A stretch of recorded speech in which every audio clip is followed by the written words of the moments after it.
When you need mealtime inspiration, it's worth shopping Baker's, where you'll find over 30,000 mouth-watering choices that excite your inner foodie. And no matter what tasty choice you make, you'll enjoy our everyday low prices, plus extra ways to save, like digital coupons worth over $600 each week. You can also save up to $1 off per gallon at the pump with fuel points. More savings and more inspiring flavors make shopping Baker's worth it every time. Baker's, fresh for everyone. Fuel restrictions apply. There's no place like the Qube.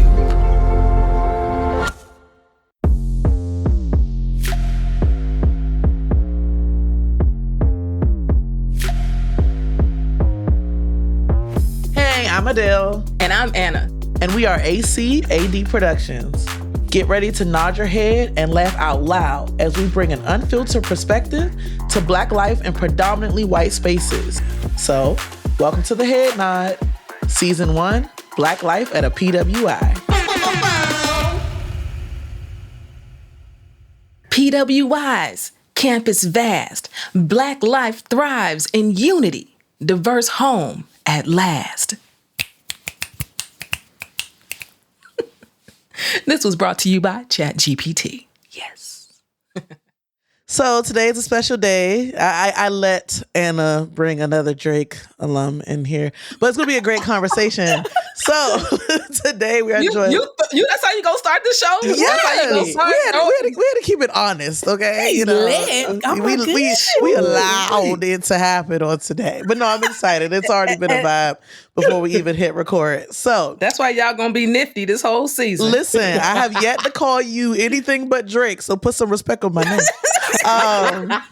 Anyway, it's already going to be a lot of fun, I could tell. We're joined with Dr. Kelley IG.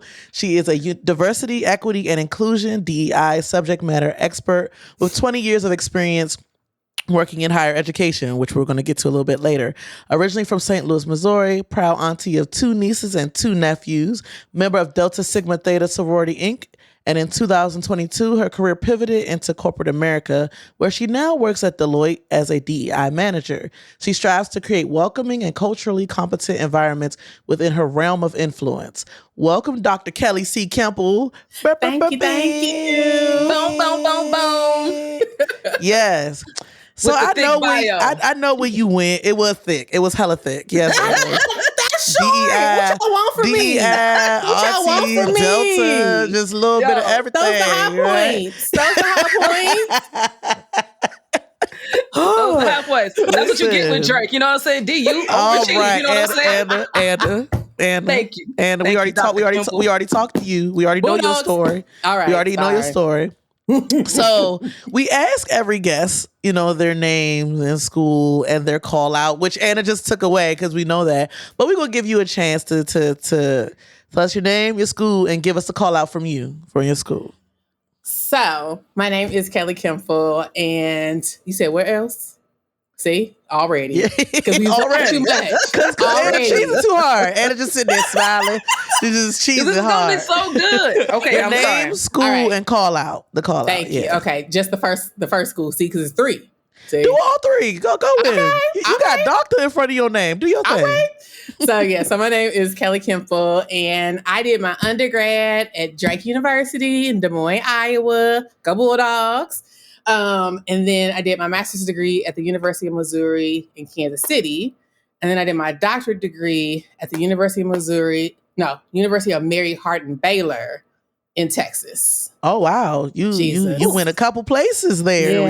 Yeah. Yes. So we know Drake. So what are the other call outs for your other schools? So for UMKC, those are the Kangaroos. So go Roos. I did not pick the mascot. Okay, y'all. I didn't do it. I just went there.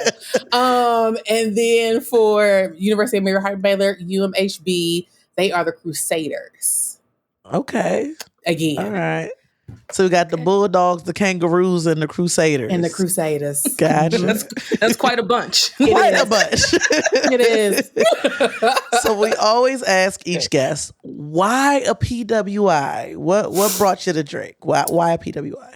So honestly, our recruiter, the year that myself and a lot of other Black students from St. Louis, Chicago, Iowa City, Minneapolis. Like she was on her grind, okay? Because she got all of us. She got all of us there. And for me, I did apply to HBCU because my mama, she graduated from my HBCU, but I always blame it on my sister not finishing at my mama's alma mater for her not really pushing it on me. And so we looked at Drake because it was like 5 hours away. I didn't have a computer at home. They was really pushing the whole computer in every room because, I ain't had no access to that. And it was like a good size. Like it was a good medium-sized school. And so like the people I got to meet when I went to like the orientation or rather the visit weekend, like the Black people that I got to meet seemed real cool. It was a lot of Black people. A lot of Black people in PWI terms in Iowa. Let me be very clear. I understand. Because that's different. That's different. It's different. And so it was just like, okay, I can do this because I grew up in a predominantly white environment. So my primary and junior high, predominantly white institutions, but high school was predominantly Black. Y'all, I'm going to always blame it on my sister not finishing school at the HBCU for my mama not pushing it. So we went ahead and went with Drake. And I mean, I'll always say that while we all talked about the first 2 years of like transferring to an HBCU, we all stayed. And honestly, like we had a good experience. And I met some of the most amazing people that are still my friends to this day. So if nothing else, like I got hooked up with some amazing people. So apparently it was godsend for me to be there. What was the HBCU you almost went to? Because we just... Jackson State. Ah. Mm-hmm. Okay. And would I look at it... Listen. No, that's the Jackson State. It's we are. That's good for them. But we are Penn State. We're moving on to your next question.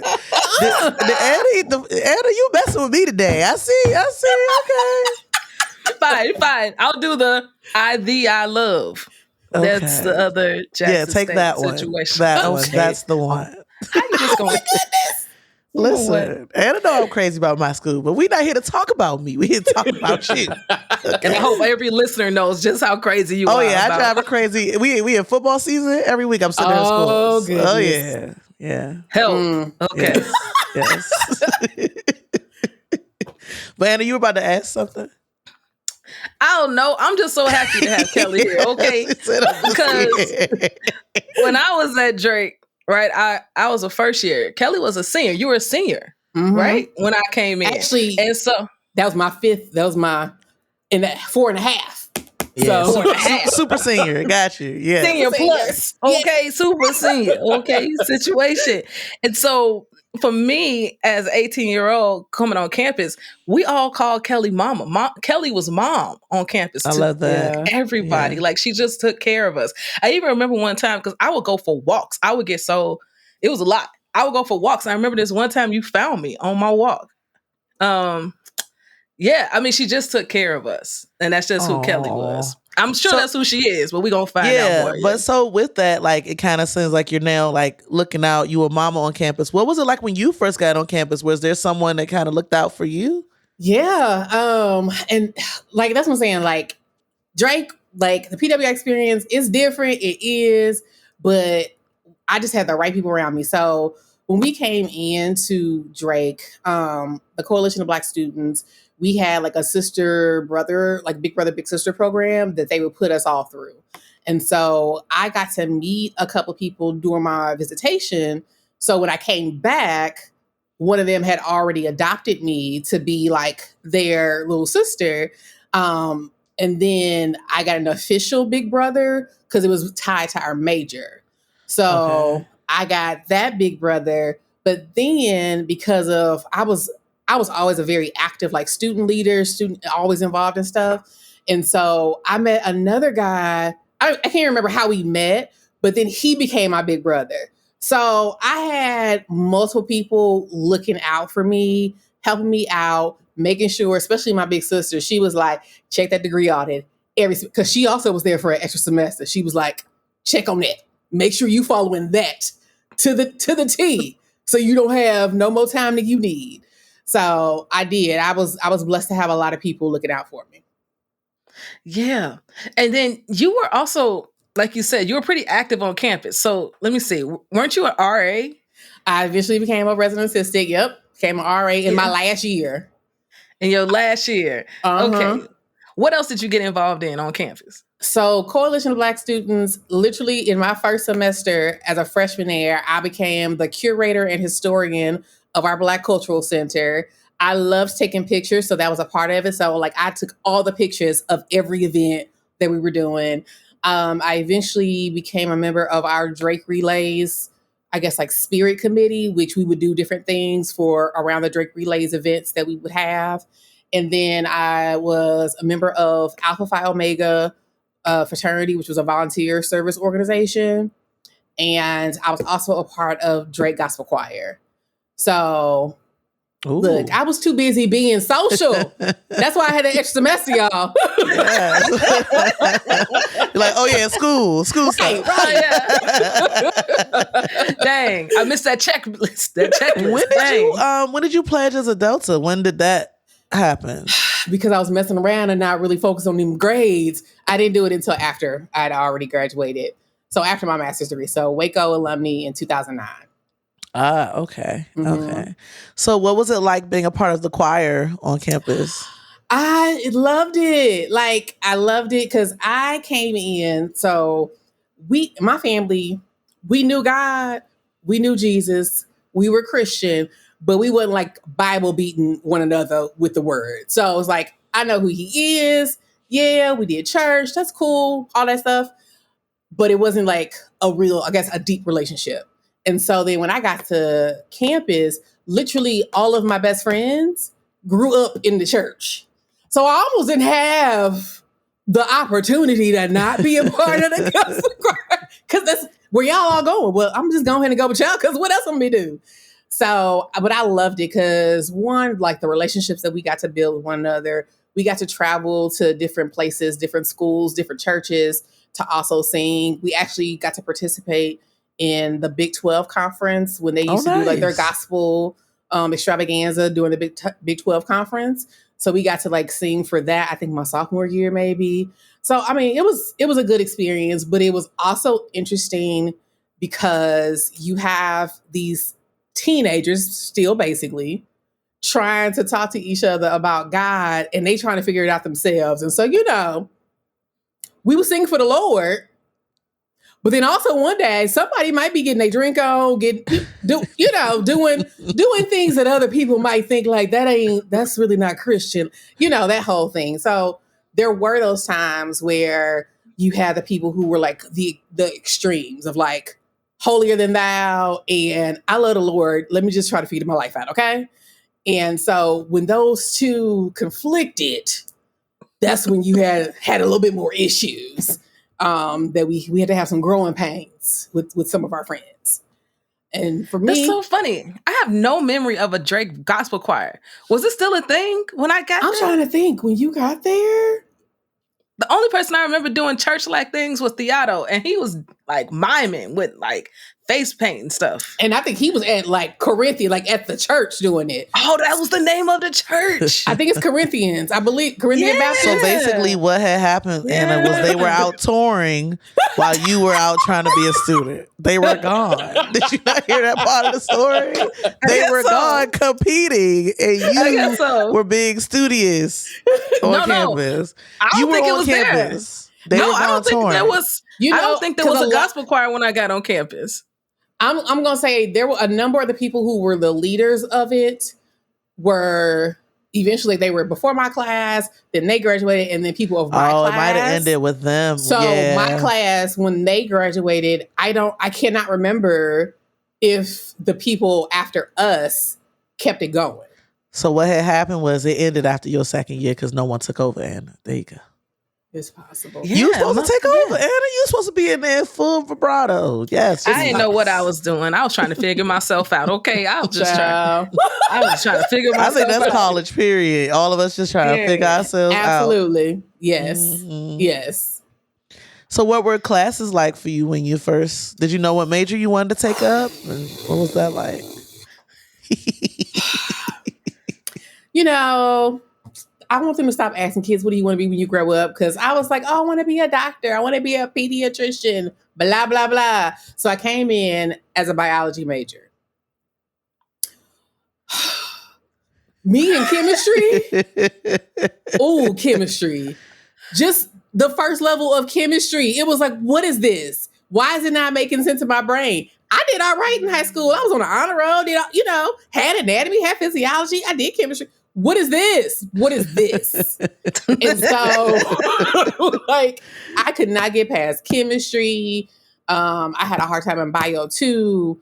And so eventually, and when I say eventually, come junior year, that's when I was like, okay, forget it. Let's change it. So I changed my major, and that's why I had the extra semester, because I changed my major at the beginning of junior year, and then I did sociology. And then sociology, I loved it because it's like, it's talking about people and how they are and what they do. And it's like, oh yeah, this I know. I could do this all day. Yeah. Yeah. No, I get it though, because it's like, it's so much pressure too. Like once you get to college, like which major are you going to go in? And like, okay, once you decide, then you kind of like, do I stick to this? Cause now you're with classes with people, you're rooming with people. Mm-hmm. It's like your whole everything. And then it's like, when you come to realize, like, is this really for me? Like, I feel like the first year of college should just be a free for all. Like, just take classes in different areas to see what it's like, instead of just like locking in. Like Absolutely. It's a lot of pressure there. Absolutely, sure. That would have been. I wish I would have done like the whole our general whatever courses that you needed, so that you could I could have a better idea to figure it out. Right. But yeah, it was tough because like our bio classes. Those were lecture halls. So those were 200 plus people. And then as you went up, they got smaller, but that chemistry. And then I think genetics, whatever one. Thankfully, one of my teachers, white woman, she went to Dr. Wanda Everidge, who was our associate provost. Thank you. I was like, yeah.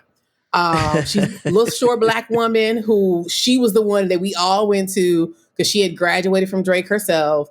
And thankfully that professor contacted Wanda, told her I was having a hard time.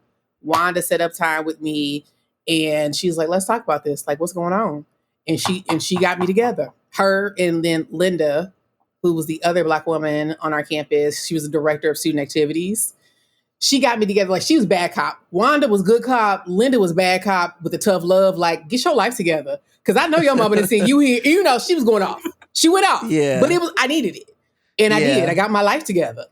I really did. Like, after that, got it. All right, I'm good. I know what I'm doing. Nice. And can we talk about Linda and Dr. Wanda? Can we talk about how dope it was to have two Black women administrators on campus holding it down for us? I mean, I don't know how it is at other PWIs, but I felt like they were really the cornerstone. And then Herschel came later. Mm-hmm. But those two, man, they couches, they stayed just pouring with tears. They just walk in, just cry. It's true. It is true. Yeah. Having Dr. Wanda, she was so she just made you believe you could do what was necessary to get through this journey called a college degree. She, because she could tell us about her challenges and this, that, and the other, and she would share that with us, especially during the time that she was there in the 60s, right? 60s, yeah. So even more of an ordeal just to try to get to, trying to get to class and get an education as a Black woman in Iowa. Jesus.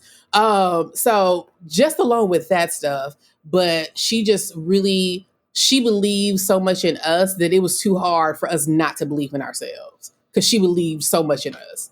And so it was like, if she willing to, she think, I can do this then. I got this. And then Linda was something else because, and her daughter Autumn would always be there. And it's like to see Autumn now as this grown woman with her own child, but she would be on campus. We'd be babysitting her. She'd be at all the different events. You felt seen. You just felt seen by them. And I was thankful. And that's they were part of the reason why I actually did go into student affairs and working at a college.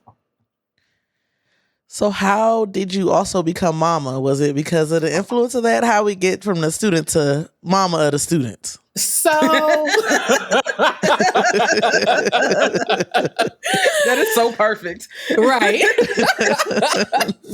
So I think it's because I was, so let's see, it must have been Gabby and Ty. So Gabby and Ty were 2 years, I think, after me. And so Gabby was from St. Louis also, Ty was from Chicago, and I took it upon myself. I wanted to make sure that the students who I saw and interacted with, that they were good. I just wanted to make sure, like, I wanted to pay it back, pay it forward, pay it back, make sure that whatever student was there, especially those that, like, you gonna get it. It's gonna be hard, but you got this. I just wanted to make sure that people were taken care of. And so I had Gabby and Ty, and then Tasha and Anna and Theato and Tiffany. And a couple of years after that, it just became a thing of like making sure that my kids was all right. Like, I just wanted to make sure that people were good because I knew the challenges that you could have while you were at Drake and just in college in general. And so I just wanted to make sure that they were going to be taken care of, whatever they had going on. Oh, that's so special. It was. And how about as someone, even though this is not your interview, but it's important, I feel like, to shout this out. Like, you clearly were impacted, like coming in, like you said, you were like walking around campus, and Kelley found you. So like, maybe speak to that. Like, how was that for you coming in and having folk like Kelley, mama, be able to hold you down? Like, how was that experience for you? Well, this is why I decided to actually go to Drake, right? Because my coach, who Kelley went to school with too, Nicole, right? She's the one that said, you should look at Drake. Right? And that was my big sister. Right. Right. And Nicole, funny story. So Nicole was actually my babysitter when I was a kid. Oh, too. wow. And so, yeah, her and her twin sister were my babysitters. And then their other sister, we were like the same age and we would play softball at the park. We lived in the same neighborhood. Long story, small world, all the things. And so Nicole's like, you really should look at Drake. And so by the time I got to Drake, Black people just found you. Like it was an intentional act to go and find the Black people.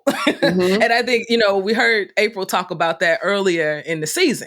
Like, they just showed up and it was like, yeah, because that's just what we had to do. And that's what happened. And so I knew that with that community, I would be okay because of the Black Cultural Center. The Coalition of Black Students was really strong on campus.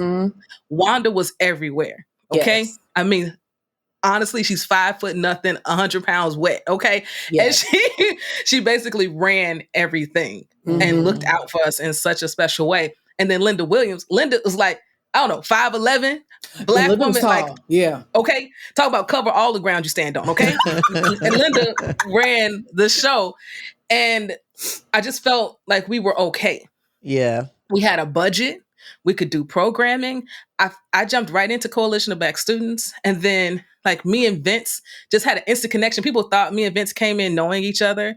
We threw like a talent show that was like really big in Des Moines that first year. It was dope. Like, and I just went in head first into everything, but there were people there to support. And that first year was also that year, that incident that I will never forget. And that was a spring, so I wasn't there. So you weren't there. Okay. Right. Yeah. So that first year, it was just, I just knew that I'd be okay because we took care of each other. Yeah. I feel like that's what keeps folk at PWIs when they're, like you said earlier, like we all think about that HBCU by year 2, like we gonna make that transfer. But then you like look around at your community and you're like, yo, these are my people, like these are my family. Like you stay connected and you look around like years later and you're still connected deeply with those folk. And from what I hear, Anna, it sounds like you were always going to Drake. That's what I took from your story too. Well, because it was your babysitter. Listen, no coincidence, only circumstance. You was going. To Drake. We look back on it. You was going. You were going. And it appears that like that was the case. Okay. You just didn't know. That's no I did twinkie not dink. know. I thought I was going to New York. I thought I was going to Hofstra. I thought maybe I was going to Boston University. It was already planted. Your babysitter. It was already Midwest. Iowa was calling. So, gosh. how'd you go from leading all the Black people at a PWI to then working at a PWI? How'd we end up there? Oh my gosh. So, of course, I changed my major, sociology. But also I was like, but what am I going to do with this major actually to get a job and take care of myself? And so, because I was a RA and I worked the front desk for the various residence halls, I was talking to one of my bosses. So she was, I guess, the resident hall director for one of them. And she was like, you should think about student affairs. And I was like, what is student affairs? Because it just wasn't something that was like talked about as like a career. And so she's like, what I do? My job, girl, my job. Me. This. And so I was like, oh, my bad. I'm not trying to be rude. I just didn't know. And so she and another hall director talked to me about it. And this is where I say, like, that was 2 white women who really poured into me and 2 Black women. So for me, I feel like I was taken care of by the people who wanted to help me. And that's why I always try to tell people, like, sometimes you're going to get help from people who don't look nothing like you. And that's a beautiful thing. That's what we all striving for. But anyways, and so I went through, they were like, yeah, if you go through this process, like you can typically get a master's degree and they'll pay for it. And, like free education, because I wish Drake would have been free, but it wasn't. And so I was like, all right, I'll look into it. And so I interviewed, did that whole little process, and I got my first job at Rockhurst University in Kansas City, a small Jesuit institution where there were literally probably, I feel like maybe 20 Black students on that campus because it was a small school. So maybe 20 Black students, with 10 of them being from St. Louis. And then like I had another, as far as like staff went, maybe 5 to 10 who were not custodian or working in the cafeteria. So we would hang out, and literally like me, that staff person, and then like the 10 Black students from St. Louis to Kansas City, we would all just be together. So it just, again, created that environment of like making sure I want to take care and make sure that these kids are good. And because I knew, because of my experience at Drake, that I would be more useful at predominantly white institutions where I knew there would be Black students like me and my friends who needed to see somebody who looked like me, who was going to have their back and had their best interest at heart, but also give them that tough love when it's necessary. I can only imagine what that tough love looked like. If you gave me tough love, I probably would have melted. I would have melted right there. Like, I don't want no tough love. I want a hug. God They damn survive. I would give them a hug and tough That's love. the love part of tough love. You get a hug after you get the telling to, you get a hug. Yeah. Get it together. Now give me a hug. I love you. I would hug them and get them together. Like, look, we have things we have to do. And you was wrong. We got to get out of this PWI. We got to get past this. Because guess what? They going to want their money whether you get the degree or not. So get something out of this. That's true. That is true.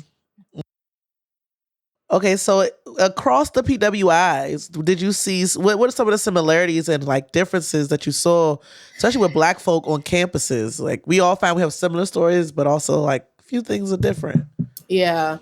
So I will say, Rockhurst being the smallest school, the Black students probably those are Black students who probably had the best opportunity of having people who really did want to make sure that they were going to be successful from all across the campus. But then when we get to these bigger schools, so I worked at Baylor University in Waco, Texas, and then Miami University in Oxford, Ohio.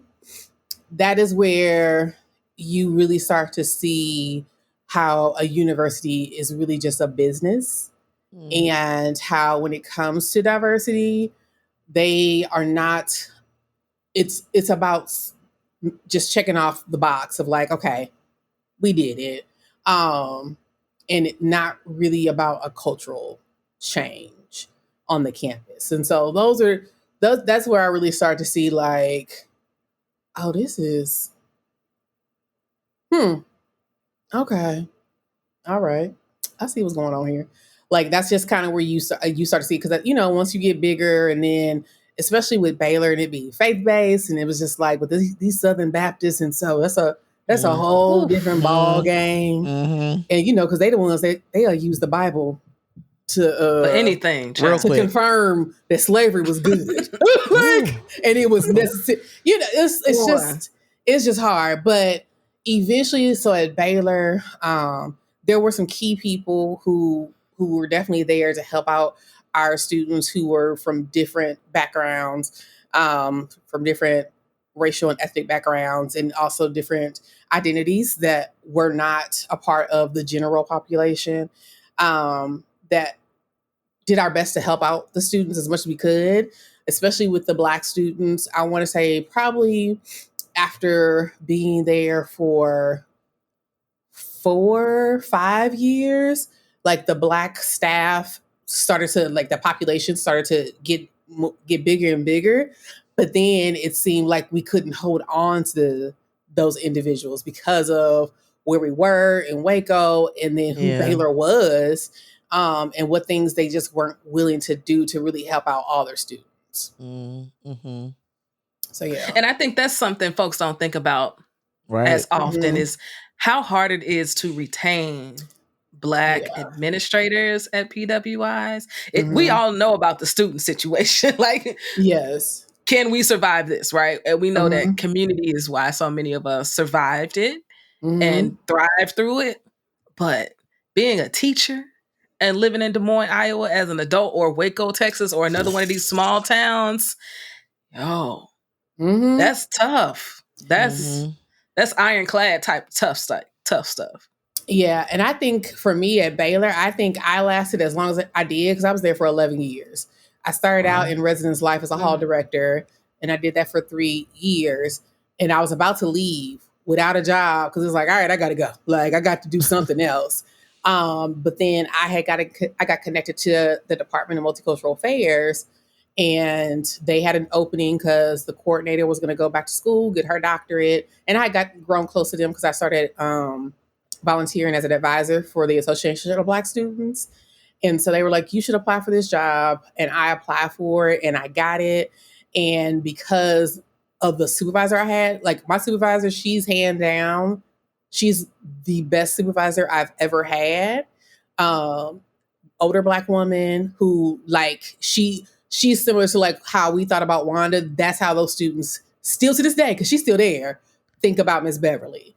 And so I think because I basically was kind of like in a bubble with her as my supervisor and doing the work that I did with the students, and knowing like I just stayed focused on like, I'm going to focus on what I can change and what I can implement and how I can assist the students, trying not to focus too much on like the outside noise of the things that were the foolishness that was going on. And so that's how I was able to stay there as long as I did. But if I probably were in another area, like some of my other friends, like I probably would not have been able to last as long as I did. Mm-hmm. Well, I'm sure the students appreciate you for that, for sure, because having that advisor, lifesaver in a lot of ways, especially for them organizations, because you're trying to figure yourself out as a student and you want to be heard. So having someone kind of in the know goes a long way. I'm curious, just from working on campus from an administrative standpoint, are there any like students that kind of stuck with you over the years? Like, you know, any stories or anything that kind of just stuck with you with all the working and empowering you've been doing? Oh my gosh. There were so many students. Like I loved all my students. There were students whom I remember, so they got in trouble because they were drinking underage on a trip. Oh. But they was loud with it. So here's the thing. If you just would have been quiet, I wouldn't have known. But you ran up and down the hallway carrying folks over to your shoulder. So I got to come out the room. Like, what you want me to do? I was supposed to ignore that. Stop So of course they got in trouble, but of course in their mindset they thought it was like, but she gonna get us in trouble. No, you got yourself in trouble. So they called themselves like trying to be mad at me once we got back to campus because they knew they got in trouble. And my boss, she talked to them because they would always be in my office.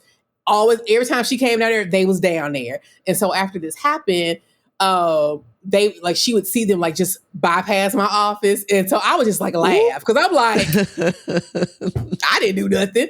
Right. And so eventually she talked to them and whatever. But then eventually they came in, they apologized, and we just talked about it and we just had the conversation. And for me, that is always one of the things for me. I want to make you better than where you were before you came here. Like I want to make you better when you leaving out of here. And I think that a lot of the students that I had the opportunity to interact with, they knew that, they recognized that. I would love because sometimes being an advisor, it can be a thankless job and you're not doing it really for that. But when you do get those thank yous and those like displays of appreciation, those were always, I would just hold dear to my heart. I would hold on to those cards or whatever gift they gave me. And so, yeah, it was really special. I really enjoyed it. At their graduations, like I'd be screaming to the top of my lungs, like to the point where like the people in front of me, they're like, so are all those your kids? I was like, I mean, technically I ain't have them, but yes. In a way, yeah. Like I did not birth them, but I helped raise them. Right. You raised them. Listen. But yeah. Yes. That's awesome. That's super dope. It is. And you're super dope. Aw, thank you. This is so sweet. Party on at this PWI.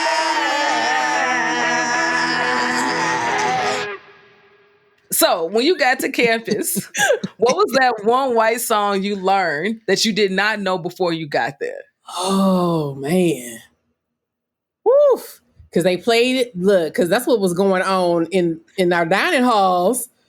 Oh my gosh. It's one of the things where like you heard it, but you didn't know the title of it. That's also the problem. Yeah. So there's a lot of songs. You can sing it. You can sing it. I'm trying to think.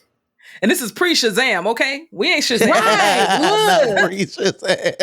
Because I'm trying to think about like what year, because I don't,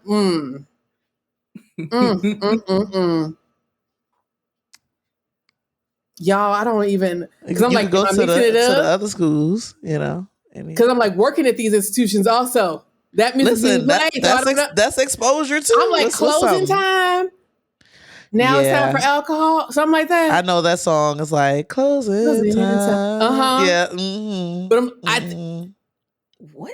And don't look confused. Don't do that. I'm very confused. I need to keep singing. Closing time. Listen, that's as far as I know. That's I know the something for alcohol. Da da da da da da da. Yeah. I know. I wanna take you home. Yeah. I know. Yeah. Take me home. Maybe that's that one. See, yeah. Look. I know what you're talking about. It's a real song. I remember parts of it. Yes. It is a song. It is a song. I believe you. I just don't know it. I don't have to take this from you. I know it's a song. Yep. I remember those lyrics. The home. Yep. I knew it. Mm-hmm. Right there with you. Oh gosh. Yeah. Look, I learned about Greek, the white Greek fraternities and sororities and this whole rush situation. I was like, what is that? Break that down. Do tell. Tell me more. I can't name one. I can't either. I just know we had one that their thing was a penguin. That's all I know. And they were blue and yellow. I don't know anything else about the girls. Yeah. I don't either. Yeah. I mean, we had Greek Street. Yeah, we had Greek Street. They had houses. Look here, some of them houses. They was bad. No one talks about the nastiness of those houses. Okay. Well, I mean, bad in a good way. The girls. Oh, the girls. No, the dudes usually were like, they was kind of slops. Yeah. What other elements? I can't remember all them songs. That's like stuff. It's like it wasn't important. I think that was a good song. That was a good song. It's okay that Anna didn't know it. It's okay. Yeah, it's fine. Someone's gonna tell me. Yes. If you're listening to this, just drop the link somewhere. Drop it in. Finish the lyrics because we started it. Finish the lyrics. That's all I can remember. I had the tune, but yeah, you did. Yeah. Mm-hmm. Yeah. It just kind of goes wherever. There's no place like home. There's no place like home. There's no place like home. So, our other segment is There's No Place Like Home. So basically, no, that's not what it's called. Whatever. Same difference. So, was there ever a moment when you were on campus where you were just like, all right, this ain't for me. I want to go home, or I just, may not necessarily want to be here?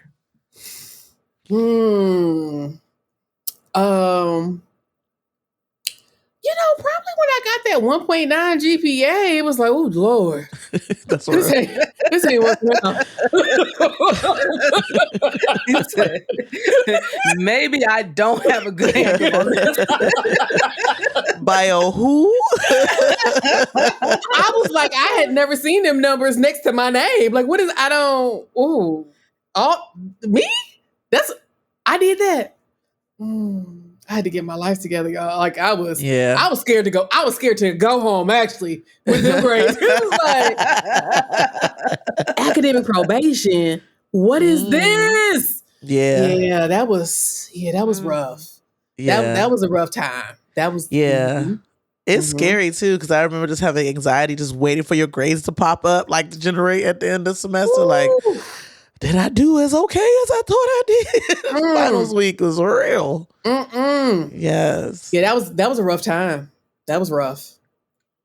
And of course, we don't talk about academic probation, but many people have experienced this moment where you realize maybe I'm not in the right major. Maybe I party too much. Maybe I should stop hanging out so much. Like this moment where you realize, this ain't it.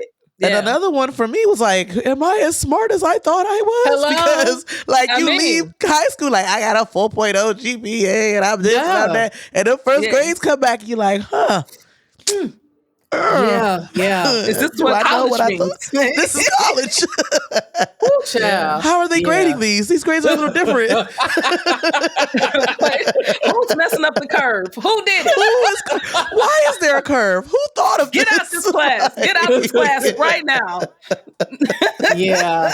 Yes. When I had to take college algebra twice. Same.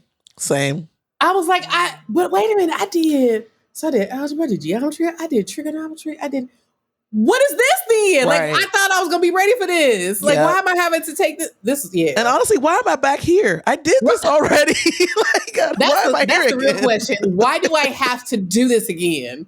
I thought I just did this. Why am I here? Yeah, you definitely had it like, I am not as smart as I thought I was. What is going on? So yeah, I would say with them grades, and I think that was my sophomore.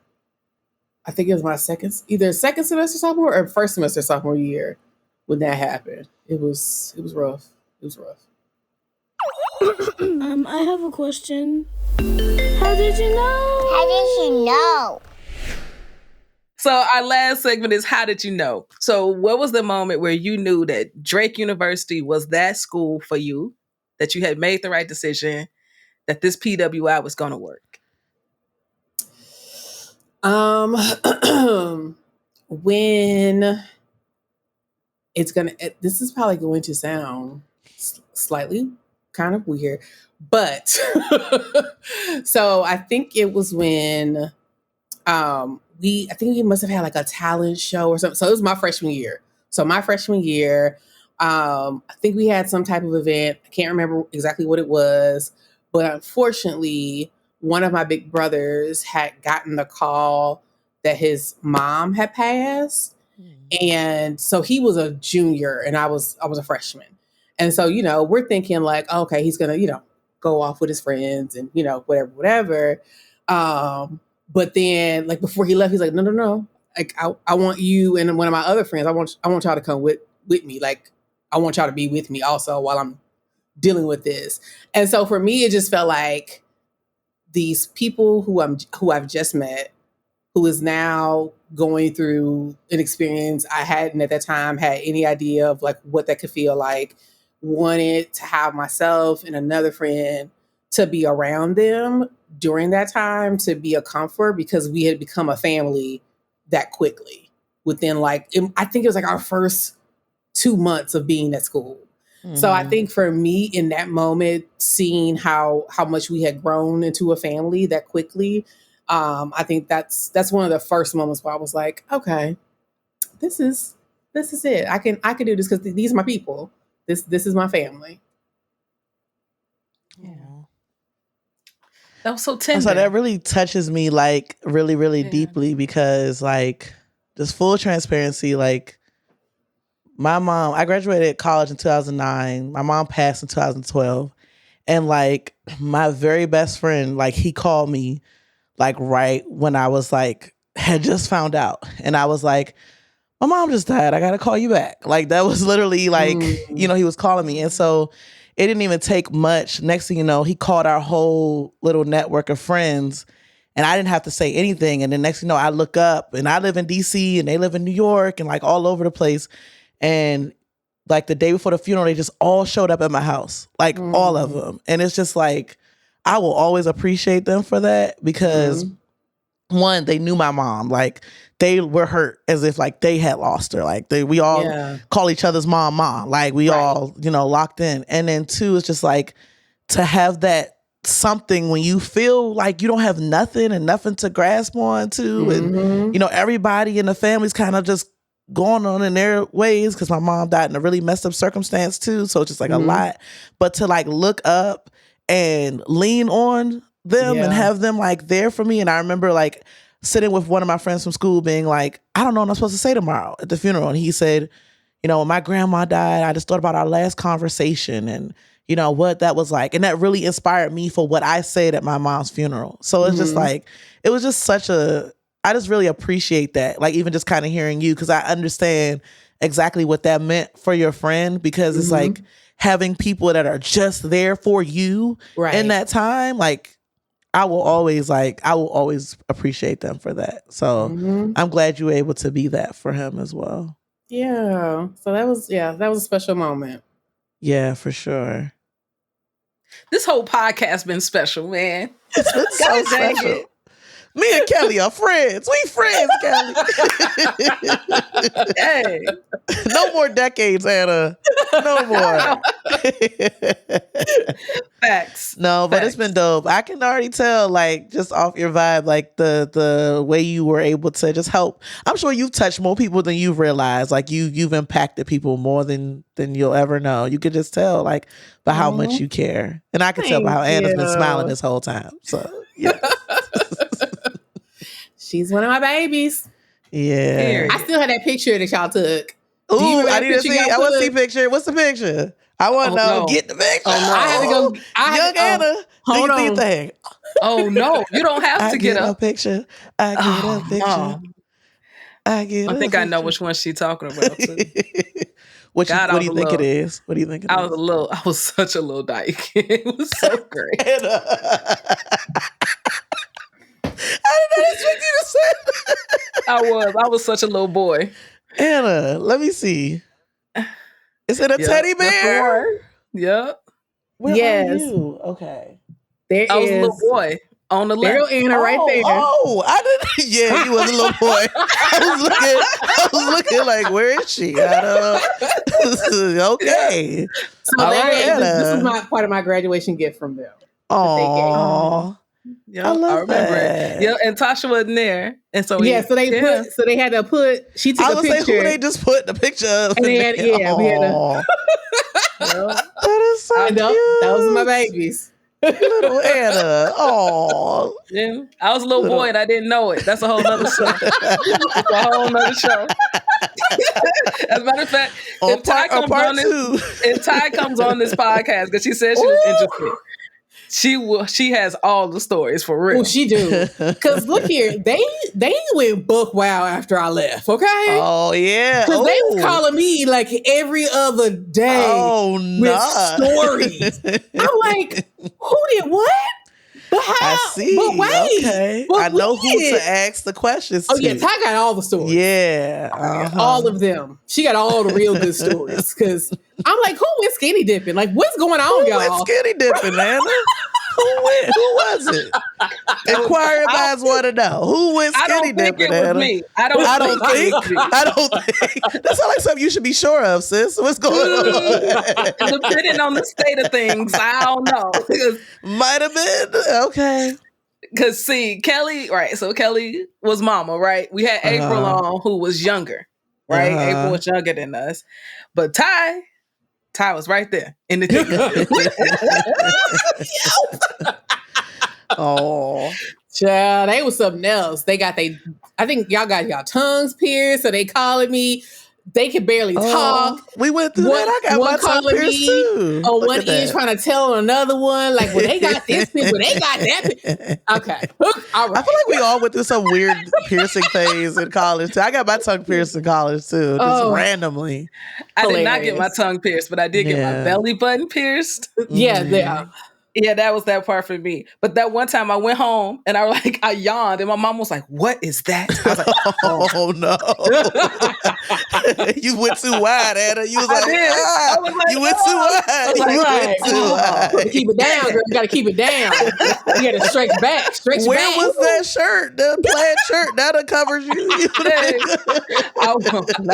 That's a whole nother story. That's why it's another story, okay? There were a few less plaid shirts at home. I had on one of them girly shirts. I think I was going out with my cousin. And here she go, "Oh, that's what you're doing at college? Just showing off your stomach out here? And getting piercings in your belly? Oh, okay. That's what you're doing? Does it hurt? Dang. Oh, hilarious. Kelley, thank you so much for coming on ahead. This has been awesome. You are very welcome. Thank y'all for having me so much. It has been fun. I've enjoyed this.